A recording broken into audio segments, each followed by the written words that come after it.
Okay,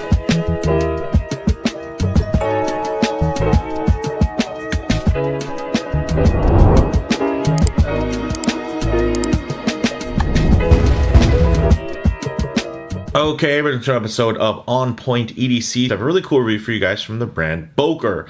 A little about them. They were founded all the way back in 1869. They are German in origin, but now they have various production regions from Germany to Asia to Argentina and the USA.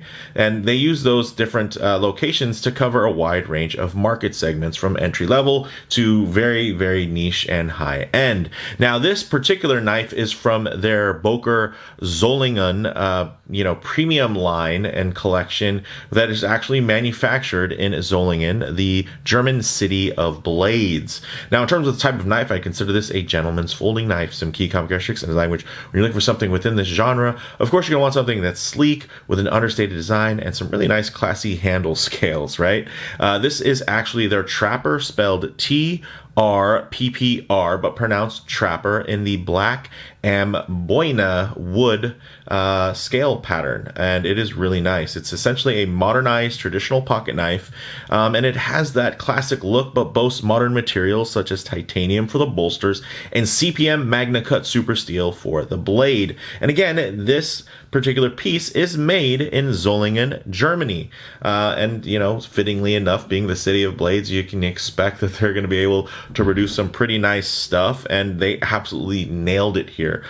You can get this for about $412 MSRP, or you can get it for a little bit cheaper from some of their retailers. So whenever it is in stock, this does kind of come in and out of stock from what I've seen. I picked this one up from Blade HQ, and they even threw in this really cool little, takedown mat with the branded Boker tree logo. So I thought that was pretty cool. But with all that said, let's go ahead and zoom the camera out, get this piece in hand, and take a closer look. All right, now before we dive in, quick customary wristwatch check. I'm wearing my Loco Flieger Pro, and honestly, it's a great parallel for this knife, being that modern traditional, right? You're getting a traditional Flieger style dial layout, being the A dial, except it's going to be sized for more modern wrists at the 40 millimeter size. You're also getting a screw down crown with 200 meters of water resistance. Of course, again, the parallel, made in Germany, right? You're even going to get some modern niceties like a stainless steel bracelet, as well as a display case back to see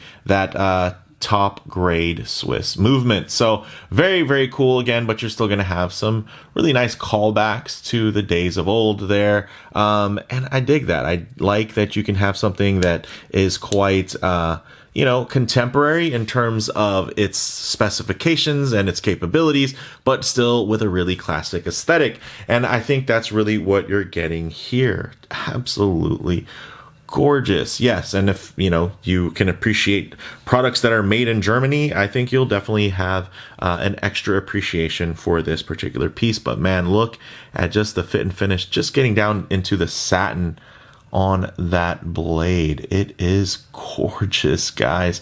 And then you can see on the other side, no billboarding. It just lets you know that, hey, you got some MagnaCut there. But very nice. You can see micro beveling and whatnot all along the unsharp areas, so they stay not sharp. And then you can see some really nice, even the finishing here, very, very sharp. Check that out. And now not sharp to the touch, but sharp to the eye, because it's just finished at such a beautiful level. So you are getting that MagnaCut super steel that's going to be hardened to in between the 62 and 63 HRC, which is a nice little sweet spot. Normally like 62 and a half is really where you start getting really good out of this steel. But for those of you that aren't crazy about blade steels, essentially MagnaCut is the newest kind of do-it-all steel in terms of, a lot of times there's a bit of a trade-off when it comes to blade steels. You're either going to have something that is going to be, very tool-like and less corrosion and less stain resistant, or it's going to be something that's going to be very stain resistant, but it's just not going to have the same level of edge retention and hardness. Here you're getting something that is going to be very hard, great edge retention,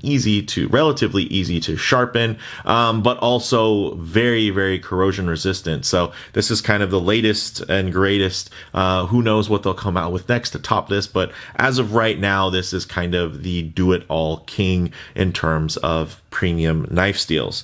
Now, the handle, you're going to get this great TI bolster lock. So it's titanium, and essentially a bolster lock is just a frame lock with, you know, it looks like bolsters, but it's just a frame lock that have, of course, these beautiful overlaid scales. Now, these scales are made out of black, let me make sure I pronounce this right, Amboina burlwood scales. So very cool. A lot of dark colors and textures there, as you can see. So, very sedate, nothing too crazy. You're going to see a couple hints of, let's get it to focus there.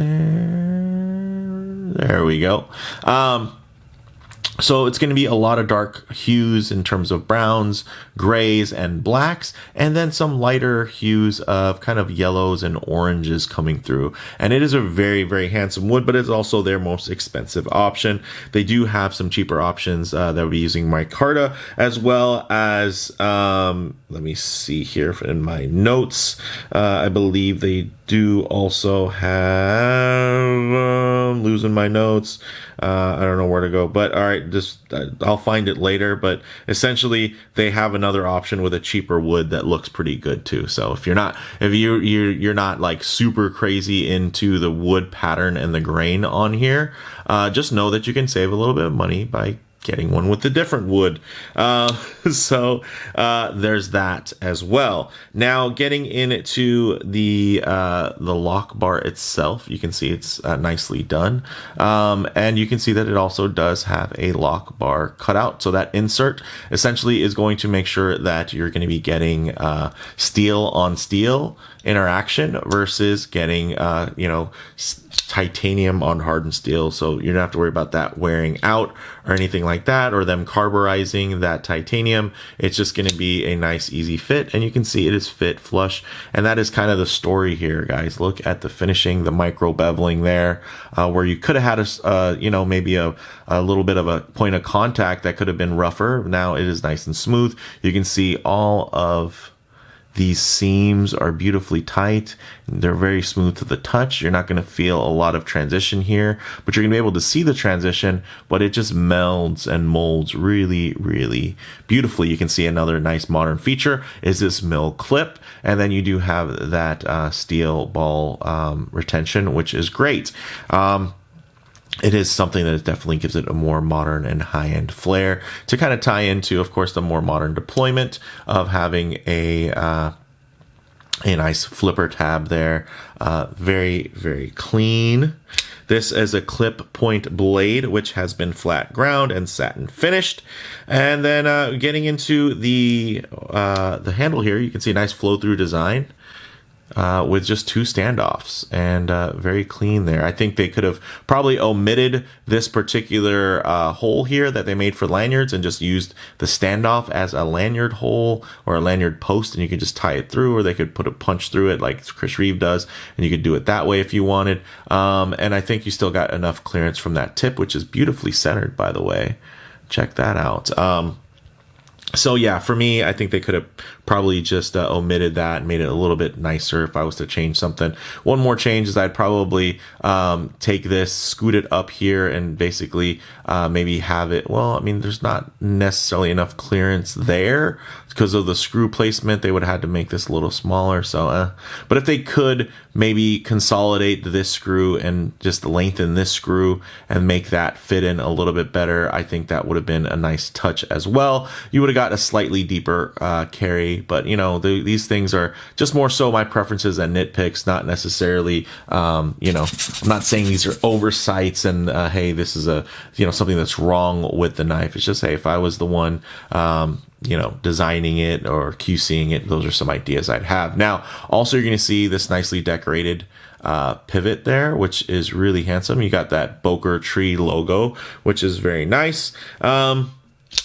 And then nice flow-through design like we mentioned earlier, so cleaning is going to be quite easy. The overall length is going to be just 7.41 inches, with the blade length being 3.23, and then the closed length being just over 4 inches at 4.18, and then with a weight of 2.4 ounces. So not the lightest, not the heaviest. It feels nice and solid, especially for something within this kind of gentleman's genre of carry. So I do dig that very, very much. And then in terms of the size, yeah, I consider this kind of a full-size gentleman. There's, you know, it's definitely not super compact. It's not a micro EDC or anything like that.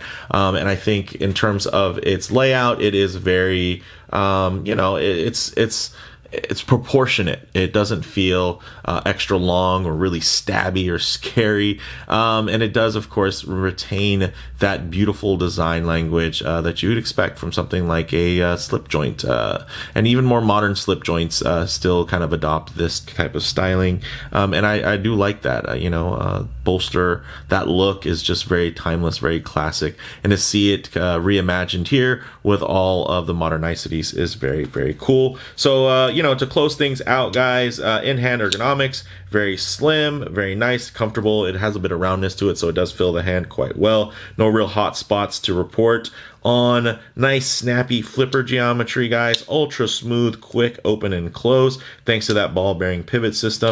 Mine did arrive with a slightly loose pivot out of the box, so I did tighten it up, add a little Loctite to ensure blade centering, and you guys can see it worked out beautifully for me in terms of everything being nice and centered. Also with a nice you know, tolerance on the pivot to where it's not going to be, you know, it's still definitely free falling. It's not a super heavy blade or long blade, so it's not going to be complete guillotine shut there, which is probably safer that way.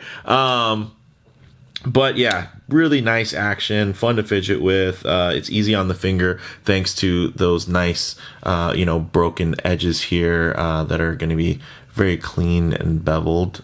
So again, you're not going to be hurting or wearing anything out there. So in terms of the in pocket, it doesn't definitely have that slim footprint, excellent milled titanium clip with that metal detent ball, which is going to be nice. I will say when you pull it out, it can give it a bit of a snapping sound as it kind of rides over your pants, which might scare you, but hey, I mean, they chose this wood. The wood hasn't cracked or damaged yet, so I guess it's probably not doing enough to hurt it by any means.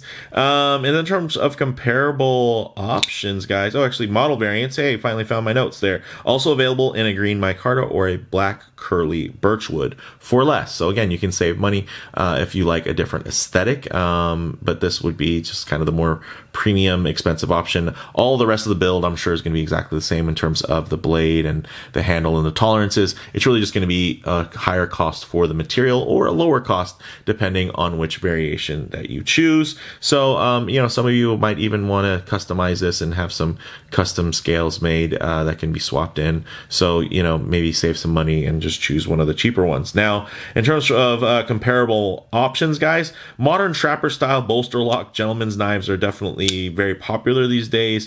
You know, even within the Boker family, I would say, you know, they are peppered throughout their Boker Plus line. There's a lot of different ones from, you know, expensive to quite reasonable and entry level. So there's a lot of options, this being kind of the top dog, top tier option. And I can't really argue with it. This thing has been very, very impressive. So bottom line, you're getting a familiar silhouette with a ton of fine details that really elevate this one, you know, from the fine satin blade finish to the tight tolerances here. There's just a lot to appreciate and to enjoy. If I can get the camera lens to appreciate and enjoy that for a second. And yeah, it's just one of those things where, you know, this contoured handle, it's just the tolerances, the way it feels in hand, it's very, very premium. So this is a truly premium product that on paper, I think could absolutely be priced higher if they were marketing it towards, you know, a different demographic that would be spending more. I think they could easily justify it with, you know, a lot of the execution and, of course, the origin of the manufacturing being in Germany. So if you can appreciate that in-house German manufacturing from a historic German brand, I think you'll be especially pleased with this one. So with all that said, let me know what you guys think down in the comments below. If you like the video, please do a like. And if you haven't already, please subscribe for more content just like this. Thanks, guys.